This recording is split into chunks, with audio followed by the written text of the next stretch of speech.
भारत और पाकिस्तान के बीच हाल ही में हुए तनाव और ऑपरेशन सिंदूर को लेकर एक नया विवाद सामने आया है। भारतीय नौसेना के कैप्टन शिव कुमार, जो इंडोनेशिया में भारत के रक्षा अताशे हैं, ने एक सेमिनार में ऑपरेशन सिंदूर के दौरान भारतीय वायुसेना (आईएएफ) के कुछ लड़ाकू विमानों के नुकसान की बात कही। उनके इस बयान ने न केवल सैन्य रणनीति पर सवाल उठाए, बल्कि भारतीय राजनीति में भी भूचाल ला दिया। कांग्रेस पार्टी ने इस मुद्दे को लेकर केंद्र की नरेंद्र मोदी सरकार पर तीखा हमला बोला है, इसे राष्ट्रीय सुरक्षा के साथ समझौता और देश को गुमराह करने का आरोप लगाया है। कैप्टन शिव कुमार का बयान और विवाद की शुरुआत 10 जून 2025 को इंडोनेशिया की एक यूनिवर्सिटी में आयोजित सेमिनार में कैप्टन शिव कुमार ने ऑपरेशन सिंदूर के शुरुआती चरण की चर्चा की। इस सेमिनार का शीर्षक था पाकिस्तान भारत वायु युद्ध का विश्लेषण और वायु शक्ति के दृष्टिकोण से इंडोनेशिया की प्रत्याशी रणनीतियां।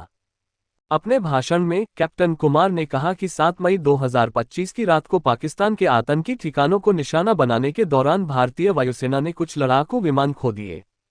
उन्होंने इसका कारण राजनीतिक नेतृत्व द्वारा लगाई गई बाध्यताओं को बताया, जिसमें भारतीय सेना को पाकिस्तान के सैन्य ठिकानों और हवाई रक्षा प्रणालियों पर हमला करने से रोका गया था। कैप्टन कुमार ने कहा, मैं इस बात से सहमत नहीं हूं कि हमने बहुत सारे विमान खोए, लेकिन ये सच है कि हमने कुछ विमान खोए, और यह केवल इसलिए हुआ क्योंकि राजनीतिक नेतृत्व ने हमें सैन्य ठिकानों और उनकी हवाई रक्षा प्रणालियों पर हमला करने से मना किया था। इसके बाद उन्होंने ये भी बताया कि नुकसान के बाद भारतीय सेना ने अपनी रणनीति बदली और ब्रह्मोस मिसाइलों का उपयोग कर दुश्मन की हवाई रक्षा को दबाने के बाद हमले किए। कांग्रेस का तीखा हमला। कैप्टन शिव कुमार के इस बयान को कांग्रेस ने तुरंत लपक लिया और सरकार पर हमला बोल दिया। कांग्रेस के वरिष्ठ नेता और संचार प्रभारी जयराम रमेश ने सोशल मीडिया प्लेटफॉर्म एक्स पर एक मीडिया रिपोर्ट साझा की, जिसमें कैप्टन कुमार के बयान का जिक्र था। उन्होंने सरकार पर देश को गुमराह करने का आरोप लगाया और पूछा कि प्रधानमंत्री नरेंद्र मोदी विपक्ष को विश्वास में लेने के लिए सर्वदलीय बैठक क्यों नहीं बुला रहे। उन्होंने ये भी मांग की कि ऑपरेशन सिंदूर पर चर्चा के लिए संसद का विशेष सत्र बुलाया जाए। कांग्रेस के मीडिया और प्रचार विभाग के प्रमुख पवन खेड़ा ने भी एक्स पर लिखा, मोदी सरकार ने शुरुआत से ही देश को गुमराह किया है। ऑपरेशन सिंदूर के दौरान विमानों के नुकसान को छिपाया गया। उन्होंने DG air operations air marshal Avadhesh Kumar Bharti के एक बयान का हवाला दिया, जिसमें उन्होंने कहा था, हम युद्ध की स्थिति में हैं और नुकसान युद्ध का हिस्सा है। खेड़ा ने इसे अप्रत्यक्ष रूप से नुकसान की पुष्टि बताया। कांग्रेस अध्यक्ष मल्लिकार्जुन खड़गे ने भी सरकार पर निशाना साधते हुए कहा कि यह राष्ट्रीय सुरक्षा के साथ समझौता है। उन्होंने तत्काल संसद सत्र बुलाने की मांग दोहराई। भारतीय दूतावास का स्पष्टीकरण। विवाद बढ़ने के बाद इंडोनेशिया में भारतीय दूतावास ने 29 जून 2025 को एक्स पर एक बयान जारी कर कैप्टन कुमार के बयान को संदर्भ से बाहर और गलत तरीके से प्रस्तुत बताया।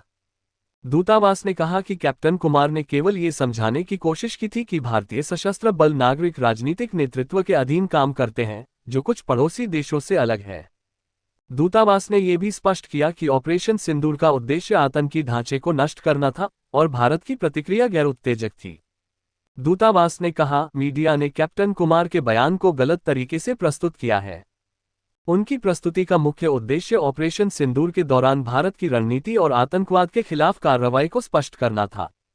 ऑपरेशन सिंदूर का पृष्ठभूमि। ऑपरेशन सिंदूर को 7 मई 2025 को शुरू किया गया था, जो जम्मू कश्मीर के पहलगाम में 22 अप्रैल को हुए आतंकी हमले के जवाब में था, जिसमें 26 पर्यटक मारे गए थे।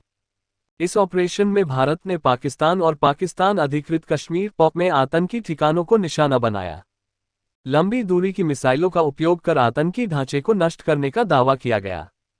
इससे पहले chief of defence staff general Anil Chauhan ने पाकिस्तान के दावों को खारिज किया था कि उसने ऑपरेशन सिंदूर के दौरान 6 भारतीय युद्धक विमानों को मार गिराया था। उन्होंने इसे पूरी तरह गलत बताया और कहा कि नुकसान की तुलना में ये समझना महत्वपूर्ण है कि गलती कहाँ हुई और उसे कैसे सुधारा गया। राजनीतिक और रणनीतिक बहस। कैप्टन कुमार के बयान ने सैन्य स्वायत्ता और राजनीतिक नियंत्रण के बीच अंतर्संबंध पर एक व्यापक बहस छेड़ दी है। विपक्ष का कहना है कि सरकार ने पारदर्शिता की कमी दिखाई और राष्ट्रीय सुरक्षा से जुड़े महत्वपूर्ण तथ्यों को छिपाया। वहीं सरकार और दूतावास ने इसे गलत व्याख्या करार दिया। कांग्रेस ने इस मुद्दे को संसद के आगामी सत्र में उठाने की बात कही है। पार्टी का कहना है कि यह केवल नुकसान का सवाल नहीं, बल्कि सरकार की जवाबदेही और रणनीतिक निर्णयों की पारदर्शिता का मामला है। दूसरी ओर सरकार ने अभी तक कैप्टन कुमार के बयान पर कोई आधिकारिक टिप्पणी नहीं की है, लेकिन दबाव बढ़ने के साथ यह मुद्दा और तूल पकड़ सकता है। निष्कर्ष कैप्टन शिव कुमार का बयान ऑपरेशन सिंदूर के दौरान भारतीय वायुसेना के नुकसान और राजनीतिक बाध्यताओं को लेकर एक संवेदनशील मुद्दा बन गया है। कांग्रेस ने इसे सरकार के खिलाफ एक बड़े हथियार के रूप में इस्तेमाल किया है, जबकि भारतीय दूतावास ने इसे गलत संदर्भ में पेश करने का आरोप लगाया है। यह विवाद न केवल सैन्य रणनीति पर सवाल उठाता है, बल्कि सरकार और विपक्ष के बीच राजनीतिक तनाव को भी उजागर करता है। आने वाले दिनों में ये देखना दिलचस्प होगा कि यह मुद्दा संसद में और जनता के बीच कैसे प्रभाव डालता है।